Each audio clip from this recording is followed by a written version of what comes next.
На этих кадрах мы видим, как иммунные клетки-киллеры занимаются уничтожением большой раковой клетки. Циркулируя вместе с кровью по всему телу, они, благодаря специальным рецепторам на поверхности своей мембраны, могут узнавать дефектные образования в организме и, прикрепляясь к ним, запускают процессы некроза.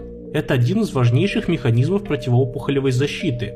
Именно он уничтожает 99% всех раковых клеток, которые возникают в нашем организме. Но помимо этого, киллеры также борются с бактериями и клетками, которые были поражены вирусами.